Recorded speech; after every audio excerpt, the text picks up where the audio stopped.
Are you getting a whole bunch of noise just like this? This looks terrible. It's so noisy. There's a few things that we need to do to actually make this look better.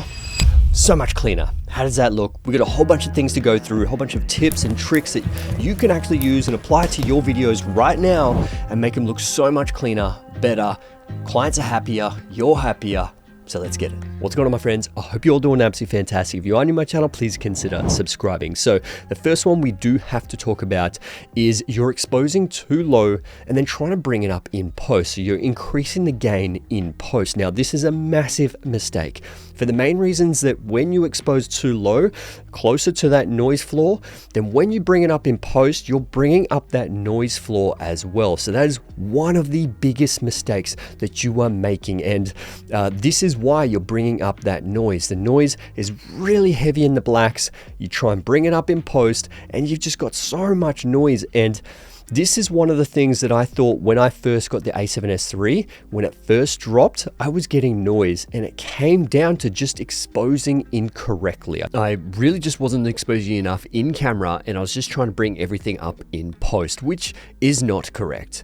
Now, the first tip we do have to talk about is exposure tools. Now, this is going to help you get the best exposure you can possibly get in your situations. So we're going to be talking about false color, zebras, waveforms, and also just the multimetering down the bottom, which gives you a general idea. The multimetering tool is something you definitely should not be relying on because it gives you an overall idea of what this scene looks like and not particularly what you want exposed correctly. And personally, I'm far more than happy with the exposure of myself when it comes to this scene, and it says plus 0.7. Now, the reason why it says that is because the overall scene is actually quite dark, but if I do bring that up to plus, 1.7 or plus 2, that really hot spot in the background may actually be completely blown out, and potentially that's not what I want. I don't want to be blowing out details in the background. So this is where we would actually utilize false color, zebras, or waveforms when it comes to this kind of exposure.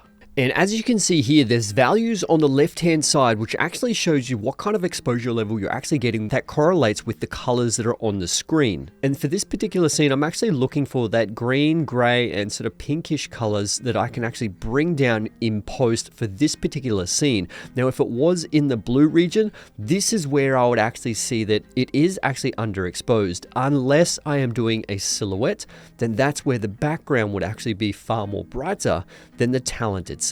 As you need to keep into consideration where your clipping points are, where your pure whites are and where your pure blacks are, and try and expose the best for the particular scene. Now, these next tools are the tools that I actually leave on my camera the whole time, and this one is waveforms, and you can actually see with the waveforms where the exposure levels actually are. Just gives you a general idea of where your exposure is in the particular scene, and you can see my skin tones are sitting at just below 60%, which is what I wanted in this scene. Now, if you do turn on the zebras, you can actually turn the zebras up to 95 or 100%, so you can actually identify where your clipping points are and pair this with the waveforms as well. Alternatively, you can actually set your skin tones to roughly 40 or 45%, just so you can see the exposure there as well. There are so many different ways you can utilize these tools, but these are just some of the ways that I actually use them.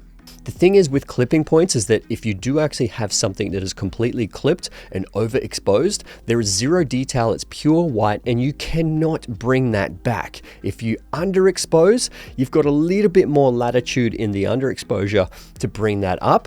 Sure, there's going to be a ton of noise, but I would prefer to be slightly under than completely over and clipped. So knowing where my clipping points for me is important, and that's how I expose correctly.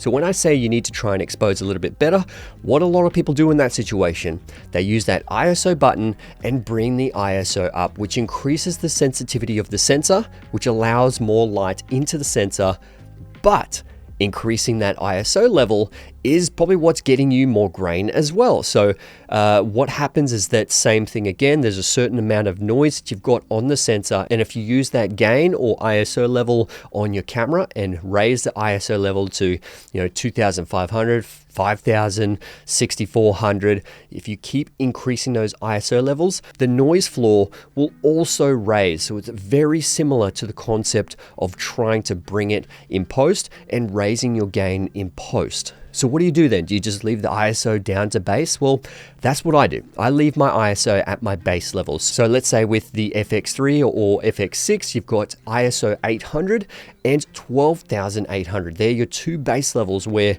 S-Log essentially has the most amount of dynamic range in those two base levels. So if I keep it at ISO 800, I want to try and expose the skin tones to be correctly exposed in S-Log 3 at 41% middle gray. Now, generally what I personally do is expose just that little bit higher so I can bring all the levels up, and then I bring it down in post-production, which we will talk about after this. That's another tip. So try not to go above your base ISO if possible. What you need to do is bring light in. So essentially, I've got my key light here where my window is. That's bringing enough level onto my face so my face is exposed correctly, and I'm not touching it in post. If anything, this is too high, and what I'm doing is actually bringing it down in post, so any of the blacks down here are actually going to be, it's not crushed, but very low and very, very minimal noise. So this footage is really clean. So in any situation, if you can, try and bring lights in to try and expose the scene correctly. Make sure there's no clipping points anywhere, depending on what is important, but making sure that at least your talent is exposed correctly and you're not underexposing them too much. And think about the edit later. Are you going to bring it up or keep the levels down and bring them back down? So you really have to establish that before you start shooting. Now, I know there's going to be a lot of people in situations where they're complete run and gun and cannot control for their light. Let's say for weddings, let's say event videography, let's say just, run and gun corporate stuff. There are some situations where you just need to increase the ISO level. And for that, I say you're going to have to do it at some point. But if you can, bring smaller lights, bring tube lights, bring little LEDs that you can bounce off walls and bring up the levels just a little bit. But if you can't, that's where the A7S3, the FX3, the FX6 come in extremely handy with that second 12,800 base ISO. Now you do have the A7 IV that I'm shooting on right now that has an unofficial second base of 3200, which you can boost it up and it will still be relatively clean. And the FX30 has a second base of 2500, which isn't necessarily clean. The noise floor happens to be quite similar, but you don't really want to be straying off those two ISO levels because that's where the noise starts to raise. Now this will vary from camera to camera and also manufacturer to manufacturer because Sony do a lot of internal noise suppression inside the cameras that you can't control unless you go in the FX6, which you can control. But with the FX3, FX30, you can't control the noise suppression. So this is why some of the Sony sensors are really clean compared to some of the other competitors. Now, what's another thing that you can try and do to increase the amount of light that's coming into the sensor? And that's a faster lens. So some people may still be using kit lenses, an f3.5 to 5.6, a variable aperture lens, which isn't fast at all. If you're using an f3.5 in a low light situation, you're going to get a ton of noise. But if you switch it up to an f1.4 lens or an f1.8 lens, or hell, even an f1.2 lens, you're going to capture so much light and increase that exposure, which is going to allow you for better, cleaner looking footage and minimal noise, depending on obviously how you expose in that situation as well. But try and get away from using really high apertures. But if you are using high apertures, there is probably a purpose for that. You get a deeper depth of field, sharper talent, but bring more light in, trying to get more exposure in. The biggest mistake is using really slow lenses and then trying to, boost it up in post-production. That's where the noise comes in.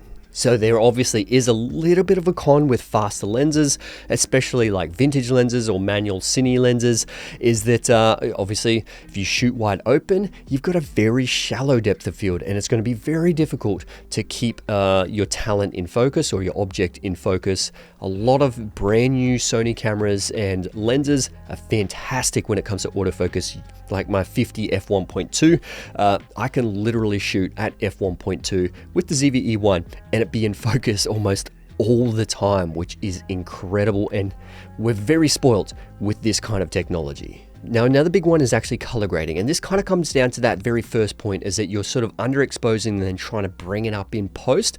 Essentially, what you can do is bring the blacks back down. So generally the noise is within the shadows. And if you are bringing the shadows down or the blacks down, you're pretty much going to get rid of the noise. But it really depends on the situation and what kind of project you're doing. Sometimes you can't completely crush the blacks. They do want to see detail. But if it's got nothing to do with the story, you can get rid of the blacks. Not completely crush them, but you can bring them down as low as you want. It's a creative choice, but you do have to take that into consideration with either your DP, with your director, with your producer on, do you want that kind of looking image? Is it too dark? Is it too crushed? These are the things that you need to consider.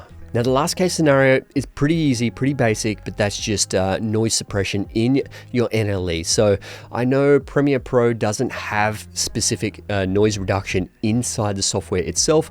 DaVinci Resolve apparently has some pretty good noise suppression software, which is amazing, but I actually use Neat Video in Premiere Pro. It is an external plugin. It did cost, $100 or $120, but absolutely worth it because it will pay itself off. So all you need to do on every single clip is go into the clip, and then you can open up Neat Video, and essentially it just analyzes the amount of noise in that particular clip and then just brings it down. And this is what you can sort of play with. You can have heaps of noise suppression, you can have a little bit of noise suppression, but it definitely can help, and it can really, really save you on those jobs that you cannot control the light. And I've used it a few times on my run and gun freelance work. Now, it can actually make it a little bit mushy and smooth, kind of like a milky looking image. So you just have to be quite choosy on how much you actually want to be utilizing this. But if it's for some jobs, for social media, they don't really care, they just don't want too noisy, this is what you could actually do. So like I said, you can apply these tips to pretty much any camera manufacturer or any other camera, and it be pretty similar across the board. But the main thing is getting that exposure correct in camera and trying to bring as much lights in as possible and really nailing the exposure on the day and not just worrying about trying to fix it in post. So anyway, my friends, I hope you enjoyed this video, and if you did, please give it a thumbs up. That would be amazing. I'll put a link in the description below if you do want to check out Neat Video. I'm not affiliated. I don't have any links for them, but I'll try and find a website link that you can, find that. But thanks for watching. I'll see you guys in the next one. All right, let's get it.